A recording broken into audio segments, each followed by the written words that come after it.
Hello and welcome. This is ASO TV News. I am Tina Ojeachu. The headlines. President Tinubu launches $3.5 billion poverty reduction plan. FCT Minister Barrister Wike warns land developers, says allocation to be revoked over deadline default. Independent National Electoral Commission to conduct mock presidential election ahead of 2027 poll. Nigeria's First Lady Mrs. Tinubu seeks enhanced healthcare support for wives of police officers. And now the federal government releases 2026 common entrance results, urges timely admission. And now the news in detail. President Bola Ahmed Tinubu has unveiled 5 coordinated social and development programs worth about $3.05 billion. He described them as a bold intervention to accelerate poverty reduction, strengthen community resilience, and deepen investment in Nigeria's human capital, Africans, and diaspora. The programs comprise the Nigeria Community Action for Resilience and Economic Stimulus Additional Financing, NGCAS, the Solutions for Internally Displaced Persons and Host Communities Initiative, and the 3-pronged Human Capital Opportunities for Prosperity and Equity package, consisting of Hope Gov, Hope PAC, and Hope Edu. Represented by the Minister of Finance and Coordinating Minister of the Economy, Taiwo Oyedele, President Tinubu said the interventions were designed to translate recent macroeconomic gains into tangible improvements in the lives of Nigerians across wards and local communities. The president said NGCAS would receive about $1.25 billion in additional World Bank financing to support smallholder farmers and small businesses, while Solid, backed by $300 million, is designed to bridge humanitarian relief and development for internally displaced persons and their host communities.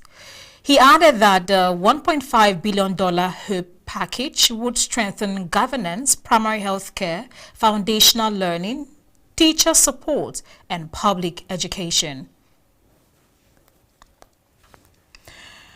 President Bola Ahmed Tinubu has reaffirmed that Nigeria is open for business as he officially unveiled the Sales Office and Experience Center for the multi-billion-dollar Abuja City Walk project, describing it as a major milestone in the Renewed Hope agenda. Represented by Vice President Kashim Shettima at the ceremony in Abuja, the president said the project signals a new era of economic transformation and investment-driven development in the Federal Capital Territory. President Tinubu said the Abuja City Walk, located along the Airport Expressway corridor, is one of Nigeria's most ambitious private sector investments and reflects the administration's commitment to infrastructure renewal and public-private partnerships. He assured both local and foreign investors that government is strengthening legal, financial, and physical frameworks to safeguard investment while creating a secure and business-friendly environment. The president commended the Minister of the Federal Capital Territory, Barrister Nyesom Wike, for reviving the long-abandoned Abuja Technology Village corridor through reforms in land administration, effectively ending more than 3 decades of stagnation. He noted that the project would create thousands of jobs, stimulate economic activities, and position Abuja as a leading destination for commerce, innovation, medical tourism, and hospitality. Speaking at the event, FCT Minister Nyesom Wike said the 250-hectare development was made possible through decisive government intervention after years of failed proposals and land encroachment. He disclosed that the FCT administration fast-tracked statutory approvals, provided access routes and other infrastructure to support the project, while warning that the land allocation would be revoked if the developers failed to meet agreed timelines. Executive Director of Link Development, Master City Walk, Dr. Kasim Gidado said the Experience Center offers investors a preview of the planned mixed-use city through interactive displays and prototype apartment. According to him, the development will feature a Google Tech Village, Knowledge Park, universities, healthcare facilities, shopping malls, hotels, exhibition centers, residential communities, and what is projected to become West Africa's largest indoor multi-purpose arena. The Minister of Works, Engineer David Umahi, says President Bola Ahmed Tinubu has approved additional 800 kilometers work on the 4 legacy projects across the country. The Works Minister Umahi made this known during a news briefing to intimate the public on the various levels of completion of road projects in the 6 geopolitical zones of the country.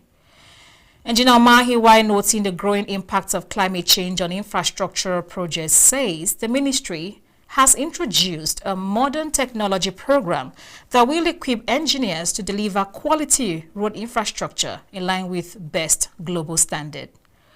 While acknowledging additional development of service corridor, which includes emergency response facilities, rest areas, as well as commercial centers, he said the addition will promote national integration and stimulate economic activities, noting that road infrastructure remains a catalyst in the improvement of economic growth and development. The Works Minister, commending President Tinubu's efforts in infrastructure development, revealed that the Lagos-Calabar Coastal Highway has been named after the President. The chairman of Kwali Area Council, Mr. Nuhu Daniel Kwali, has approved the construction of a modern healthcare facility in Pachi Community, Yebo Ward, as part of effort to improve access to quality healthcare for residents. The project is aimed at addressing the long-standing healthcare challenges faced by people in the community who have had to travel long distances to receive medical treatment. When completed, the facility is expected to provide essential healthcare services, including maternal and child health care, emergency medical care, immunization and treatment for common illnesses, bringing quality medical services closer to the people. Mr. Daniel Kwali says the project will also help reduce preventable diseases, improve maternal and child health outcomes, create employment opportunities, and strengthen healthcare delivery in Yebo Ward. Residents of Pachi Community have welcomed the development and expressed appreciation to the council chairman for responding to their long-standing request for a healthcare facility.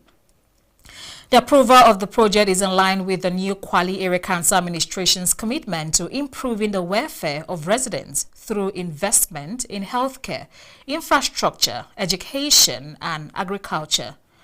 The council chairman says the initiative reflects its determination to ensure that all communities benefit from sustainable development and improved public services. The National Assembly would repeal outdated laws hindering businesses as part of a broad legislative agenda to improve Nigeria's competitiveness, attract investment, and accelerate economic transformation. Speaker of the House of Representatives, Dr. Abbas Tajuddin, made a pledge at the Legislative Business Breakfast meeting held on Thursday at the National Assembly. One of day 3 activities of the 2026 National Assembly Open Week with the theme, Business of Growth, Legislative Priorities for Investment Competitiveness and Economic Transformation. He said the House would also guarantee greater regulatory certainty, reduce the cost of doing business, expand access to finance, and strengthen oversight of public institutions implementing economic reforms. The Speaker Abbas, who declared the House's determination to make Nigeria's economy more competitive, said the commitment followed extensive engagement with business leaders and reflected the House's determination to respond to concerns raised by the organized private sector. Chairman, House Committee on Commerce, Dr. Ahmad Munir, said in his address, the legislature is working to ensure that commercial laws reflected the realities of the marketplace and supported investment, competitiveness, and innovation. On his part, Minister of Industry, Trade and Investment, Dr. Jumoke Oduwole, underscored the importance of legislative support in driving Nigeria's economic reforms, saying the quality of laws enacted by the National Assembly will significantly influence investment, enterprise growth, and the country's global competitiveness. The Speaker of the House of Representatives, Dr. Abbas Tajuddin, has urged Nigerian youth to take center stage in shaping the nation's democratic future by actively participating in the 2027 general elections. The Speaker, in his remark at the Youth Town Hall, one of the flagship events of the 2026 National Assembly Open Week on Thursday, said the quality of Nigeria's democracy will largely depend on the choices, conduct, and civic engagement of young people. The Speaker, through his representative, the House Majority Leader, Professor Julius Ihobere, highlighted a number of youth-focused legislative initiatives already undertaken by the House, including, among others, passage of the National Youth Service Corps (NYSC) Reform Bill, the proposed Nigerian Youth Welfare Scheme Fund Bill sponsored by Speaker Abbas, and the Constitutional Amendment Bill seeking to reduce the minimum age for governorship candidates from 35 to 30 years. He reaffirmed commitment of the House of Representatives to ensuring that young Nigerians become active partners in governance rather than passive beneficiaries of government policies. In his goodwill message, the Minister of Youth Development, Ayodele Olawande, applauded the National Assembly for institutionalizing the Youth Town Hall, describing it as a landmark initiative that has opened the legislature to meaningful youth engagement. Also speaking, the Executive Vice Chairman and Chief Executive Officer of the National Agency for Science and Engineering Infrastructure, Kali Suleiman Halilu, challenged young Nigerians to embrace innovation, technology, and artificial intelligence as catalysts for national development and global competitiveness. On its part, IAGA Africa, through a representative at the event, urged youth to move beyond discussions and translate their passion into sustained civic engagement before, during, and after the 2027 general elections. The forum brought together lawmakers, senior government officials, development partners, youth leaders, civil society organizations, and students to deliberate on expanding youth participation in governance, democratic accountability, and nation building. The Independent National Electoral Commission is considering conducting a comprehensive audit of all its electoral technology systems alongside a mock presidential election as part of measures to strengthen preparations for the 2027 general election. The chairman of the commission, Professor Joash Amopiton, disclosed this while receiving the British High Commissioner to Nigeria, Dr. Richard Montgomery, on a courtesy visit to the commission's headquarters in Abuja. The INEC chairman said the proposals, which were under consideration by the commission that same day, were informed by concerns arising from the 2023 general election, particularly regarding the reliability of election technology. According to him, the commission was looking at the possibility of auditing all its systems ahead of the 2027 election, as well as conducting a mock presidential election to test the readiness of its processes and technology before the actual polls.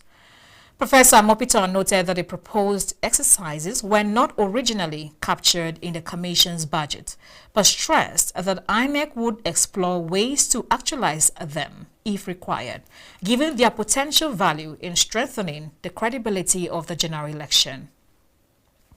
Speaking earlier on the purpose of his visit, Dr. Montgomery said his team had been keenly following INEC's preparations for the 2027 general election, including updates on the recent off-cycle elections in Ekiti, the Federal Capital Territory and Anambra, as well as ongoing preparations for the Osun State governorship election.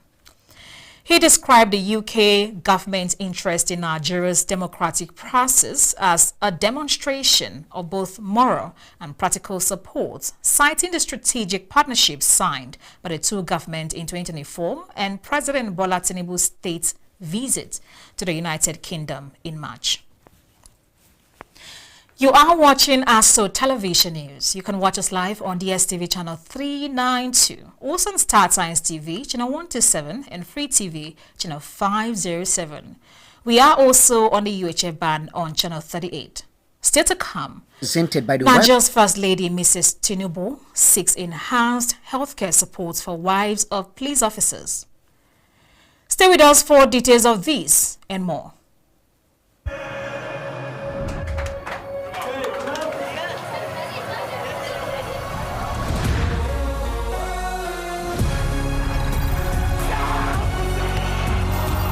From June 11th till July 19th, everything fit way. The FIFA World Cup 2026 go happen. Touchlight all 104 matches on top 4 correct channels. Sharply grab your GoTV decoder, GoTenna plus 1 month jolly for only 15,000 naira. Live on Super Sport, only on GoTV. Many thanks for joining us again. Nigeria's First Lady Senator Oluremi Tinubu has called for enhanced healthcare and mental wellness support for the wives of police officers. Senator Tinubu made the appeal while officially declaring open the annual convention of the Police Officers' Wives Association held at the Police Resource Center in Abuja. Our correspondent, Richard Alechenu Aibe, completes the report.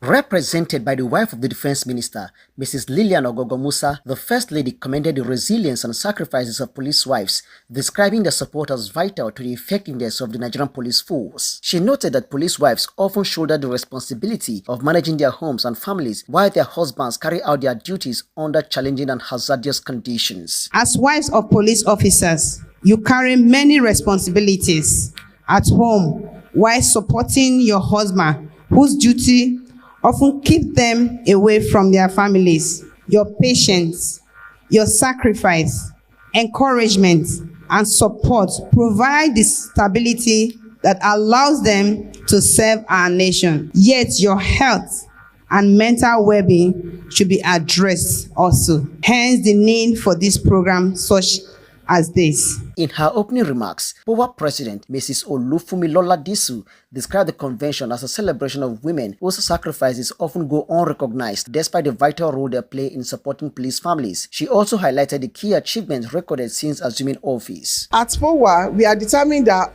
our work must move beyond words. Since assuming office, we have chosen to listen before acting. In Abuja, we reached out to over 1,000 police families through healthcare interventions, providing free medical consultations, eye screening, and corrective eyeglasses. In Lagos, we expanded that vision through the POWA Cares initiative, combining healthcare with economic empowerment, scholarships, and direct support for families. The Inspector General of Police, IGP Olatunji Disu, urged members of POWA to remain committed to the core values of integrity, discipline, humility, and compassion, which he described as the foundation of the association. Speaking in his remarks, IGP Disu said POWA's legacy is built on compassion in action, noting that the association has grown into a formidable platform for humanitarian service, family support, and community engagement. He commended the association for its sustained interventions in the lives of widows, children of fallen officers, vulnerable families, and members of the police community, saying these efforts continue to exemplify the highest ideals of empathy, kindness, and selfless service. The theme of this year's POWA convention, The Resilient Woman, Navigating Life's Challenges with Strength, Purpose, and Grace, brought together wives of serving and retired police officers, senior government officials, and key police stakeholders from across the country. The convention served as a platform for meaningful discussions on family welfare, women's empowerment, health care, mental wellness, and economic development, highlighting the vital role of women in building stronger families and communities. Richard Alechenu, ASO Television News. The federal government has officially released the 2026 National Common Entrance Examination results for admission into federal unity colleges in the country. Releasing the various statistics of the result in Abuja by the Minister of State for Education, Professor Suwaiba Saidu Ahmed, directed the Senior Secondary Education Department to ensure all admission processes are concluded timely and in line with the laid down criteria. Professor Ahmed said the National Common Entrance Examination is for admission of qualified candidates into Junior Secondary School 1, JSS 1 of Federal Unity Colleges and highly competitive for candidates who desire to gain admission into the 83 Federal Unity Colleges spread across all parts of the country. The admission criteria for selection of qualified candidates into Federal Unity Colleges remain the same. These are 60% merit, 30% equality of stage, and 10% exigency. Now that the results have been released, the Senior Secondary Education Department should ensure that all admission processes are concluded timely and in line with the above criteria. As you are all aware, it is a common knowledge that our Federal Unity Colleges have become the first port of call for most parents in the country. I want to assure all Nigerian parents that government will continue to do her best to improve on infrastructural development, feeding, and teacher quality for effective teaching and learning. The Registrar and Chief Executive Officer of the National Examinations Council, Professor Dantani Ibrahim, appreciated the ministers of the Federal Ministry of Education and the Permanent Secretary for their support to NECO, which ensured smooth conduct of the examinations.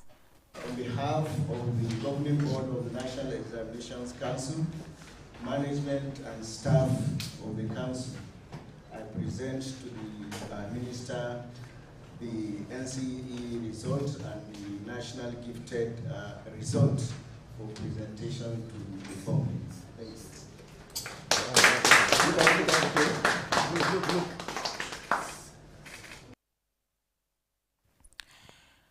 Professor Wushishi urged Nigerian parents to continue to patronize the National Examinations Council.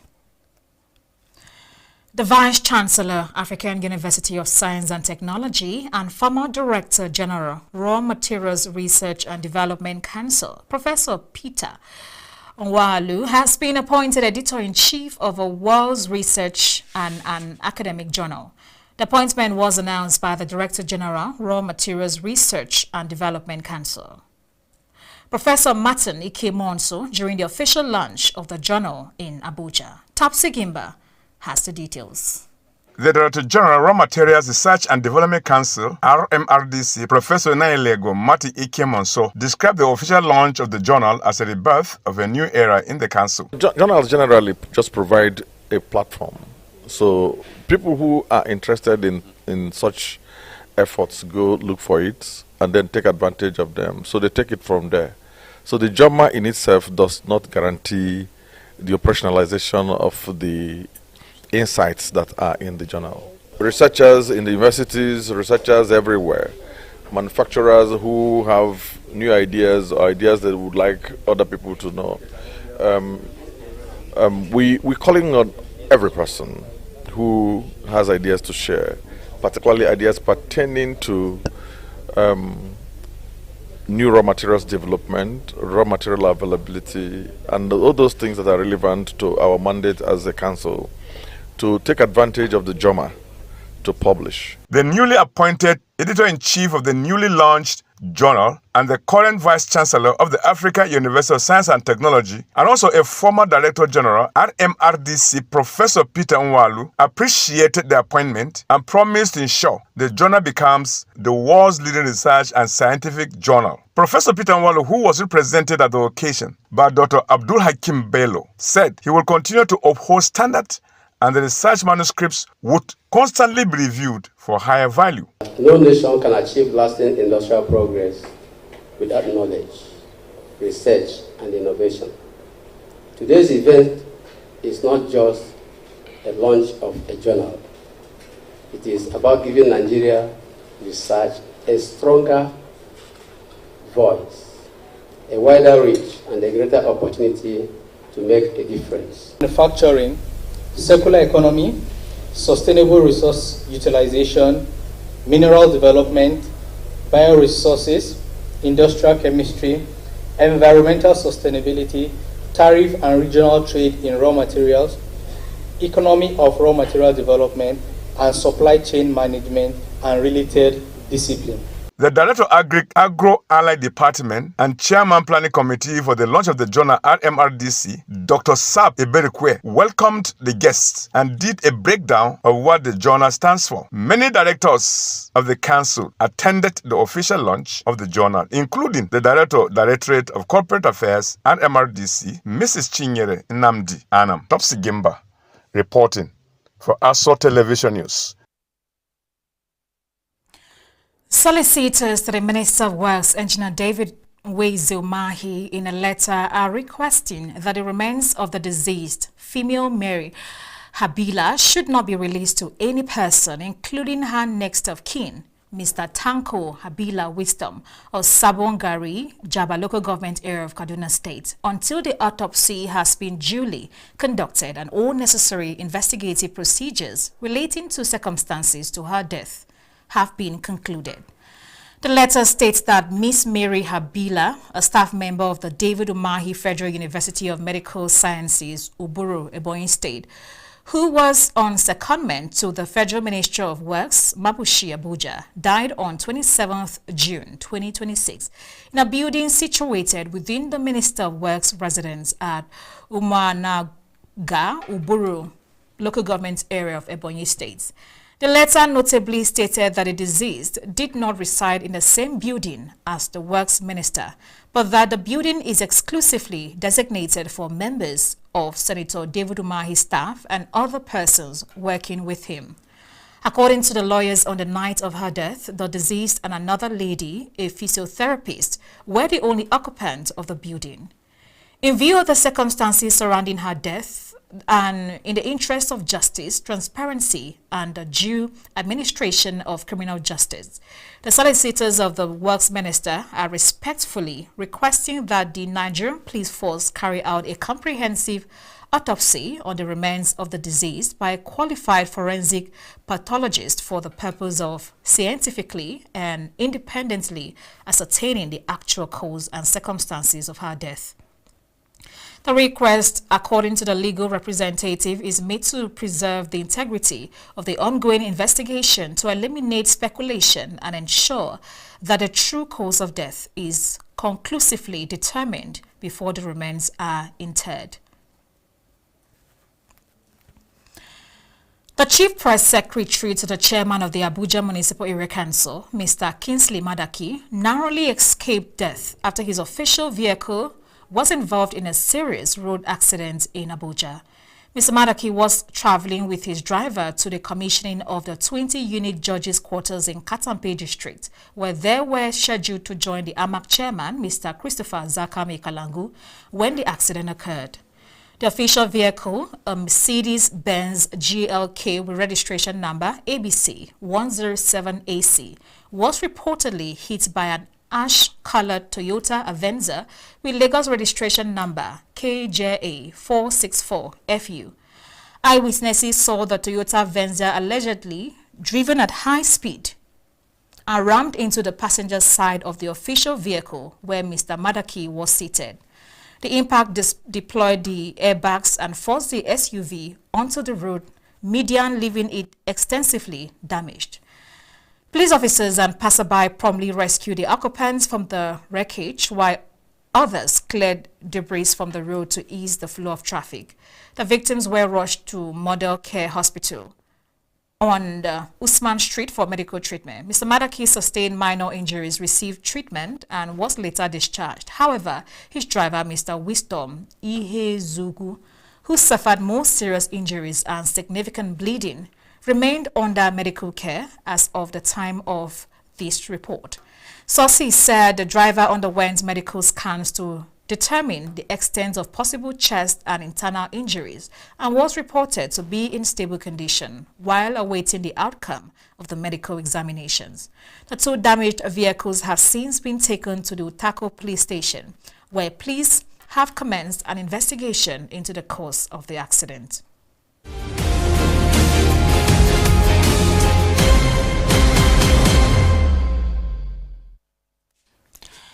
And on business, the Nigerian Export Promotion Council has successfully facilitated the disbursement of grants to 128 women-owned export-oriented micro, small and medium enterprises under the Women Exporters in Digital Economy Fund, designed to empower women entrepreneurs to leverage digital technologies and expand into international markets.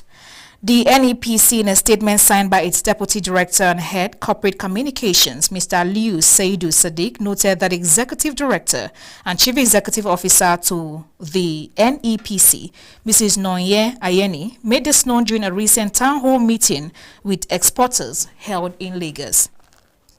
Speaking at the event, the NEPC chief affirmed that 121 Nigerian women-owned businesses have received Discovery Grant valued at $5,000 each, while 7 businesses have been awarded Buster Grant valued at $15,000 each, bringing the total funding disbursed to $710,000, equivalent of 979,800,000 naira. Mrs. Ayeni explained that the implementation of the trade facilitation reforms and game-changing project is in line with the renewed hope agenda of President Tinubu-led administration, while adding that this has made the council to stand out among 600 business support organizations that are applying to serve as the business support organization for the Wade Fund from the African continent. The executive director emphasized that the scale of interest in the Wade Fund underscores the immense potential of Nigeria's female entrepreneurs. According to her, the successful applicants represent a broad cross-section of Nigeria's non-oil export sector, including agro-processing, food and beverages, textiles and fashion, cosmetics, manufacturing, creative industries, and other value-added export categories, reflecting the rich diversity and depth of the nation's export ecosystem. And that's the bulletin. I am Tina Ojeachu. Many thanks for watching.